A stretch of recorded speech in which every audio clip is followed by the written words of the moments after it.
ಏನ್ ಮಾಡುವುದೆಂದು ಅಮ್ಮನ ನಿರೀಕ್ಷೆಯಲ್ಲಿದ್ದ ಕಾಲಕ್ಕೆ ಆ ಕಡೆ ನೋಡಿದೆ. ಬಹಳ ಎತ್ತರದ ಪ್ರದೇಶ. ಅಬ್ಬಬ್ಬ, ಎಂತಹ ಬಣ್ಣದ ಹಣ್ಣು ಅದು! ನಿಜವಾಗಿ ನನ್ನನ್ನ ಆಕರ್ಷಿಸುತ್ತಿರುವಂತಹ ಆ ಹಣ್ಣು ಮೊದಲೇ ಹಚ್ಚಿಕೊಂಡಿದ್ದೇನೆ. ಆ ಹೊಳೆಯುವಂತಹ ಹಣ್ಣನ್ನ ನಾನು ಪಡೆದು ತಿಂದೆ ಅಂತಾದ್ರೆ ನಿಜವಾಗಿ ಹಸುವೆಲ್ಲ ನಿವಾರಣೆ ಆಗಬಹುದು. ಆ ಕಾರಣಕ್ಕಾಗಿ ಇಲ್ಲಿ ನಿಲ್ಲುವುದಲ್ಲ, ಹಣ್ಣಿನ ಸಾಗಬೇಕಲ್ಲ. ಆ ಕಾರಣಕ್ಕೆ ಇಲ್ಲಿಂದ ಹಣ್ಣು ಇರುವಲ್ಲಿಗೆ ಹಾರುತ್ತೇನಂತೆ.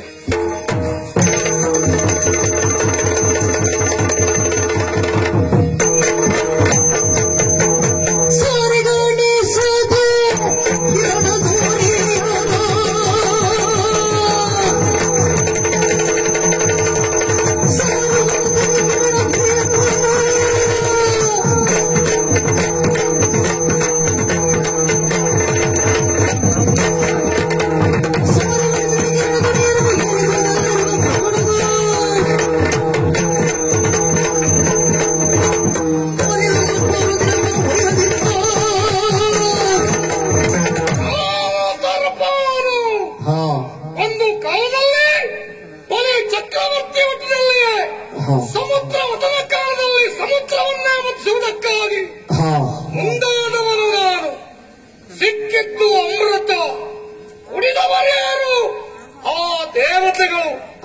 ಅವರಿಗೆ ಮಾತ್ರ ಅಲ್ಲ, ನಮಗೂ ಬೇಕು ಎನ್ನುವ ಕಾರಣಕ್ಕಾಗಿ ದೇವತೆಗಳ ವೇಷವನ್ನು ಅಂತ ಅಮೃತವನ್ನೇ ಸವಿದವನು ನಾನು. ದೇವತೆಗಳೆಲ್ಲರೂ ಒಟ್ಟಾಗಿ ನನಗೊಂದು ಸ್ಥಾನಮಾನವನ್ನ ಕೊಟ್ಟಿದ್ದಾರೆ.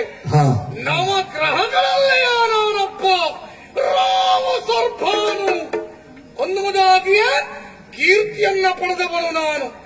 ಆದ್ರೆ ಏನು ಮಾಡೋಣ, ನಾನೇ ಅಮೃತವನ್ನ ಪಡೆದೆ ಸ್ವೀಕರಿಸಿದೆ ಅನ್ನುವುದಾಗಿ ಹೇಳಿಕೊಟ್ಟವರ್ಯಾರು? ಪ್ರಪಂಚಕ್ಕೆ ಬೆಳಕನ್ನ ತೋರಿಸುವ ಸೂರ್ಯ ಹಾಗೂ ಚಂದ್ರ. ಅವರನ್ನೇ ವಿರಾಜಿಸುವುದಕ್ಕೆ ಮುಂದಾದವನು ಈ ರಾಹು. ಇನ್ನೂ ಬಿಟ್ಟವರಲ್ಲ, ಇಂದು ಅವರನ್ನ ಕಾಣಬೇಕು. ಆ ಸೂರ್ಯನನ್ನಾಗಿ ಮುಂದಾದ್ರೆ ನೋಡ್ತಾ ಇದ್ದೇನೆ. ಸ್ವಲ್ಪ ಸಣ್ಣ ಬಾಲಕ ಹೋಗಿ ಅವನನ್ನ ಹಿಡಿಯುವುದಕ್ಕೆ ಮುಂದಾಗುತ್ತಾ ಇದ್ದಾನೆ. ಯಾರು ಅನ್ನುವುದಾಗಿ ವಿಚಾರಿಸಬೇಕಲ್ಲ.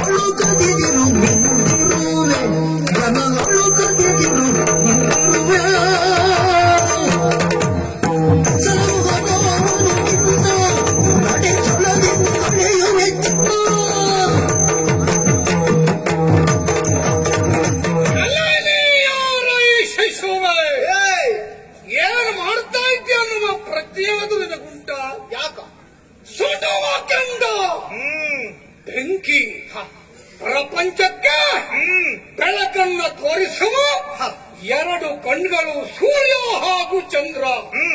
ಹೋಗಿ ಆ ಸೂರ್ಯನನ್ನ ಹಿಡಿಯುವುದಕ್ಕೆ ಮುಂದಾಗುತ್ತಾ ಇದೀಯ. ಎಲ್ಲಾದರೂ ಅವನನ್ನ ಮುಟ್ಟಿದೆ ಅಂತಂದ್ರೆ ಸುಟ್ಟು ಹೋಗುತ್ತೀಯ ನೀ. ಇನ್ನು ನಿನ್ನ ಉತ್ತಮವಾದಂತ ಭವಿಷ್ಯ ರೂಪುಗೊಳ್ಳಬೇಕು, ಗುರಿ ಮುಟ್ಟಬೇಕು. ಹೀಗೆಲ್ಲ ಇರುವಾಗ ಇದೆಲ್ಲ ಬೇಕೇನೋ ಮಗು? ಏನು ಮಾಡ್ತಾ ಇದ್ದೆ ಅನ್ನುವಂತ ಪ್ರಜ್ಞೆಯಾದ್ರೂ ನಿನಗುಂಟೇನೋ? ಬೇಡವಪ್ಪ, ಇಂತಹ ಮಹತ್ತರವಾದಂತ ಕಾರ್ಯಕ್ಕೆ ಮುಂದಾಗಬೇಡ. ನಮಗೆ ಅವ ಸರಿಸಮ, ನಾವು ಆಗಿ ಅವನನ್ನು ಮುಟ್ಟಬೇಕು, ಅಲ್ಲ ತಟ್ಟಬೇಕು.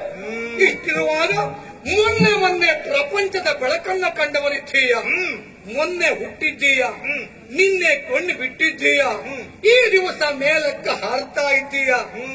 ಒಂದು ಕೆನೆಯಲ್ಲ ಹಾಲು, ಇನ್ನೊಂದು ಕೆನೆಯಲ್ಲಿ ನೆತ್ರ ಅನ್ನೋದು ಕಾಣುತ್ತಾ ಇದೆ. ಹಾಲು ಗಲ್ಲದ ಹಸುಳೆ ನೀನು ಮಗು. ಹಾಗೆ ಮಾಡ್ಲಿಕ್ಕೆ ಮುಂದಾಗಬೇಡ.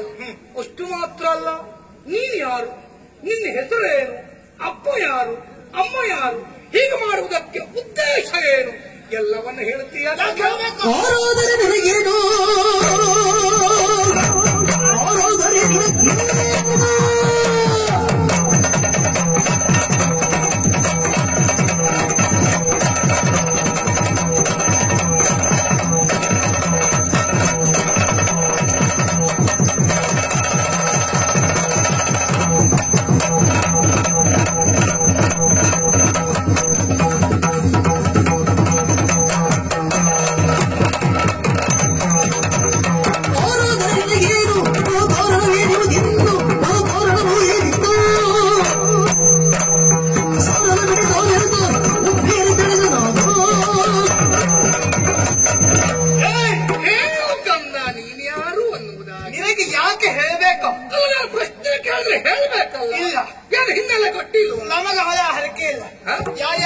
ಪ್ರಶ್ನೆ ಕೇಳಿದ ಮರುಗಳಿಗೆ ಅವರಿಗೆಲ್ಲ ಉತ್ತರ ಕೊಡ್ತೇವೆ ಅಂತ.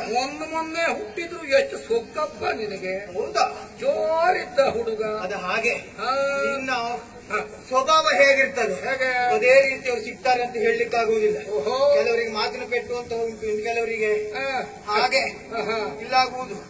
ನಾವು ನಮ್ಮ ಎದುರಾಗಿ ಬಂದಿರುವಂತಹ ವ್ಯಕ್ತಿಯ ಮುಖವನ್ನ ನೋಡಿದ್ರೆ ಅರ್ಥ ಮಾಡಿಕೊಳ್ಳುವಂತಹ ಸಾಮರ್ಥ್ಯ ಇದ್ದವರು, ಅವ್ರು ಯಾವ ಸ್ವಭಾವ ಹೊಂದಿದವರು, ಅವ್ರಿಗೆ ಯಾವ ರೀತಿ ಉತ್ತರ ಕೊಡಬೇಕು ಇದೆಲ್ಲ ತಿಳಿದವರು.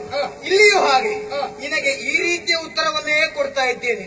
ಯಾಕೆಂದ್ರೆ ನಿನ್ನ ಮುಖ ಎಲ್ಲ ಹೇಳುತ್ತದೆ ನನಗೆ ಸೌಮ್ಯ ಸ್ವಭಾವದವನಲ್ಲ. ಆ ಕಾರಣಕ್ಕಾಗಿ ನಿನಗೆ ಉತ್ತರ ಯಾವ ರೂಪದಲ್ಲಿ ಖಾರವಾಗಿಯೇ ಕೊಡುವುದು. ನಾನು ನನ್ನ ಪರಿಚಯವನ್ನ ಕೇಳುವುದಕ್ಕೆ ಮುಂದಾಗ್ತಾ ಇದ್ದೆ. ಯಾರು ನೀನು, ಎಲ್ಲಿ ಯಾವ, ಹೌದು ತಂದೆ ತಾಯಿಯೊಂದಿರ ಹೆಸರು, ಹೌದು ನಿನ್ನಲ್ಲಿ ಯಾಕೆ ಹೇಳಬೇಕು ಅಂತ ಕೇಳ್ತೇನೆ. ಅಥವಾ ನನ್ನ ಪರಿಚಯವನ್ನಿಟ್ಟುಕೊಂಡು ನೀ ಏನು ಮಾರ್ತಿ ಹೇಳುವುದು ಬೇಕಲ್ಲ. ಇನ್ನೊಂದು ಹೇಳ್ತೀಯಲ್ವಾ, ಏನೋದು ಅವನೇ ಸೂರ್ಯದೇವ. ನೀನು ಸುಟ್ಟು ಹತ್ತಿ ಅವನನ್ನು ಮುಟ್ಟಿದ್ರೆ ಯಾವ್ದಾದ್ರು ಹೆಡರಿಗೆ ಹೇಳುದು ಅಂದ್ರೆ ನನ್ನಲ್ಲಿ ಹೇಳುವುದಲ್ಲ. ಮತ್ತಿನ ಕಣ್ಣಿಗೆ ಯಾಕೆ ಕೊಡ್ತದವ? ಅದು ಆ ವಸ್ತುವನ್ನು ನೋಡ್ತಾ ಇದ್ರೆ ಅಥವಾ ಅದನ್ನು ನೋಡ್ತಾ ಇದ್ರೆ ಏನ್ ಅರ್ಥ ಮಾಡಿಕೊಳ್ಬೇಕು ಗೊತ್ತುಂಟು? ಕೆಂಪು ಬಣ್ಣದಿಂದ ಹೊಳೆಯುತ್ತಿರುವಂತಹ ಹಣ್ಣು ಅದು ನನಗೆ ಹಸಿವಾಗಿದೆ. ಆ ಕಾರಣಕ್ಕಾಗ ಹಣ್ಣನ್ನ ತಿನ್ನುವುದಕ್ಕೆ ನಾ ಮುಂದಾಗ್ತಾ ಇದ್ದೇನೆ. ಎಲ್ಲ ಹೆಡ್ಡ ಬುದ್ಧುವಂತ ಅಲ್ಲ. ಬಹುಶಃ ನಿನಗೂ ಹಸುವಾಗಿದೆಯೋ ಏನೋ. ಆ ಹಣ್ಣನ್ನ ನಾನು ತಿನ್ನಲ್ಲ, ನಿನಗೇನು ಇರುವುದಿಲ್ವಲ್ಲ. ಹೆಡ್ ನಾನಲ್ಲ, ಹೆಡ್ ನೀನು. ನೀನು ಮೊನ್ನೆ ಹುಟ್ಟಿದವನಲ್ಲ, ಹುಟ್ಟು ಬಹಳ ವರ್ಷ ಆಗೋಯ್ತು. ಬುದ್ಧಿವಂತ ಇದೆಯಾ ನೀನು? ಇದು ಮೊದಲೇ ಹೇಳಿದ್ರೆ ಅವೇನೋ ಬೇಕು ಅನ್ನುವ ಕಾರಣಕ್ಕಾಗಿ ಅಲ್ಲಿ ಹೋಗ್ತಾ ಇದ್ದೆ. ಆ ಕೆಂಪು ಹಣ್ಣು ನಂದತ್ತು ನಿನಗೆ ಕೊಡುವುದಿಲ್ಲ.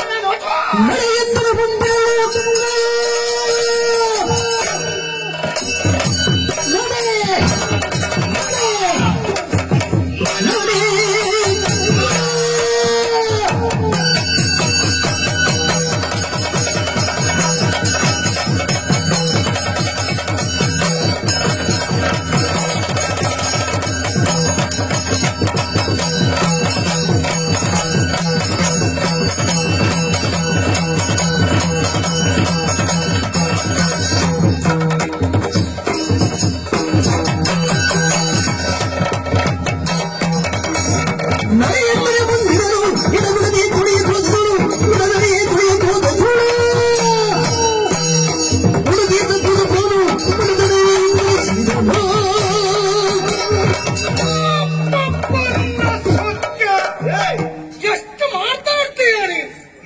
ವಿಳಾಸವನ್ನ ಕೇಳಲಿಕ್ಕೆ ಹೋದ್ರೆ ಯಾರು ನಾನಾದರೆ ನಿನಗೇನು ತಡದನ ಹೊರಹೊಮ್ಮುತ್ತಾ ಇದೆ ನಿನ್ನ ನಾಲಿಗೆಯಿಂದ.